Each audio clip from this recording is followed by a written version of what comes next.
ಇವರೇನು ಪರ್ಮನೆಂಟಾಗಿ ಇವರೇ ಸರ್ಕಾರದಲ್ಲಿ ಉಳಿದೋಗ್ತಾರೆ ಅಂತ ತಿಳ್ಕೊಂಡಿದ್ದಾರೆ. Your days are numbered, your days are numbered, not years. ಭಾಳ ಆಯುಸ್ಸಿದ್ರೂ 3 ವರ್ಷನೇ. ಆಮೇಲೆ ನಮ್ಮ ಸರ್ಕಾರ ಬರಲ್ವಾ? ಒಂದು ಮೇಲ್ಪಂಕ್ತಿಯನ್ನು ಹಾಕ್ಕೊಟ್ಟಿದ್ದಾರೆ. ಅದೇನು ರಾಜಕೀಯ ದ್ವೇಷ ಸಾಧಿಸೋದು. ಇವ್ರಿಗೇನ ದ್ವೇಷ ಸಾಧನೆ ಮಾಡೋಕ್ಕೆ ಬರೋದು? ಎಲ್ಲ ಸತ್ಯಹರಿಶ್ಚಂದ್ರ ಸರ್ಕಾರನ ಇದು? ಯಾವ್ಯಾವ ಇಲಾಖೆಯಲ್ಲಿ ಯಾವ ಪ್ರಮಾಣದಲ್ಲಿ ಇದನ್ನೇನು ಭ್ರಷ್ಟಾಚಾರ ಅನ್ನಲ್ಲ,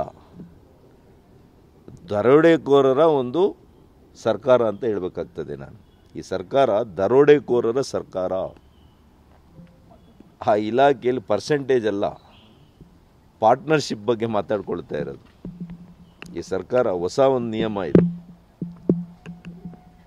ಹಿಂದಿನ ಸರ್ಕಾರಗಳು ಎಲ್ಲಾದರೂ ಅಷ್ಟೋ ಪರ್ಸೆಂಟೇಜ್ ಭ್ರಷ್ಟಾಚಾರ ಇದ್ದರೆ ಇಲ್ಲಿ ಹಂಗಲ್ಲಂತೆ, ಅವರೇ ಪಾರ್ಟ್ನರ್ಶಿಪ್ಗಳು ಮಾತಾಡ್ಕೊಳ್ತಾ ಇದ್ದಾರೆ. ಸರಿ, ದರೋಡೆಕೋರರ ಸರ್ಕಾರ ಅಂತ ದರೋಡೆ ಮಾಡ್ತಿರೋರು ಒಂದಿಬ್ಬರು ಹೆಸರು ಹೇಳ್ಬೋದು ಸರ್?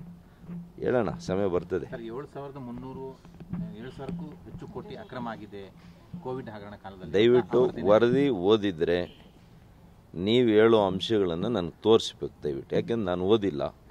ನೀವು ಕೇಳೋ ಪ್ರಶ್ನೆಗೆ ನಾನು ಉತ್ತರ ಆ ರೀತಿಯಲ್ಲಿ ಕೊಡೋಕ್ಕೆ ಹೋಗಲ್ಲ. ಎಲ್ಲಾದರೂ ಭ್ರಷ್ಟಾಚಾರ ಅಲ್ರಿ, ಖರೀದಿ ಮಾಡಿರೋದೇ 7,000 ಅಂದರೆ 7,000 ಕೋಟಿ ಭ್ರಷ್ಟಾಚಾರ ಆಗುತ್ತಾ? Where is that evidence? Where is the document? So I will not answer to any hypothetical question. I will wait for this government's response. Criminal ಮೊಕದ್ದಮೆ ದಾಖಲಿಸಬೇಕು ಅಂತ ಶಿಫಾರಸು ಹೇಳಿನಪ್ಪ, ಅವ್ರು ಹೇಳಿ. ಮೊಕದ್ದಮೆ ದಾಖಲಿಸಿದ್ರೆ ಎದುರಿಸ್ತೀರಾ? ಇವಾಗ ಎದುರಿಸ್ತಾ ಇಲ್ವಾ? ರಾಜಕೀಯವಾಗಿ ಎದುರಿಸ್ತೀವಿ, ಕಾನೂನಾತ್ಮಕವಾಗಿ ಎದುರಿಸ್ತೀವಿ, ಎಲ್ಲ ಆಯಾಮಗಳಲ್ಲಿ ಅವ್ರನ್ನ ಎದುರಿಸೋಕ್ಕೆ ಇಲ್ಲಿ ಬಂದು ಕೂತಿದ್ದೀವಿ. ಆಯಿತಾ? ಜನರು ನಮ್ಮ ಪರ ಇದ್ದಾರೆ, ಈ ರಾಜ್ಯ ಜನತೆ ನೋಡ್ತಾ ಇದೆ. ಅವತ್ತು ಕೋವಿಡ್ ಸಂದರ್ಭದಲ್ಲಿ ಯಾವ ರೀತಿ ಇವ್ರ ಮನೆಗಳಿಗೆ ಸೇರಿಕೊಂಡಿದ್ರು, ಯಾರು ಮನೆಯಿಂದ ಹೊರಗಡೆ ಇದ್ದರು, ಯಾರು ಅವ್ರ ಪ್ರಾಣನ ಒತ್ತೆ ಇಟ್ಟು ಅವ್ರಿಗೋಸ್ಕರ ಕಾಪಾಡಿದ್ದಾರೆ ಅನ್ನೋದು ರಾಜ್ಯದ ಜನರಿಗೆ ಗೊತ್ತಿದೆ. ನೀವು ಇಡೀ ಸುಪ್ರೀಂ ಕೋರ್ಟ್ ಹೇಳಿದೆ, ಇದೊಂದು ಡಿಸಾಸ್ಟರ್ ಮ್ಯಾನೇಜ್ಮೆಂಟ್ ಆ್ಯಕ್ಟ್ ಅಡಿಯಲ್ಲಿ ಮಾಡಬೇಕಾಗಿದೆ. ವಿಪತ್ತು ನಿರ್ವಹಣಾ ಕಾಯ್ದೆ ಅಂದರೆ ಏನು ಅಂತ ತಿಳ್ಕೊಳ್ಳಿ, ಆ ಸಂದರ್ಭದಲ್ಲಿ ಯಾವ ರೀತಿ ಇರ್ತದೆ ಅಂತೇಳಿ. ಎನಿವೆ, ಅವರ ರಾಜಕೀಯ ದಿವಾಳಿತನವನ್ನು ಅವ್ರು ತೋರಿಸಿದ್ದಾರೆ.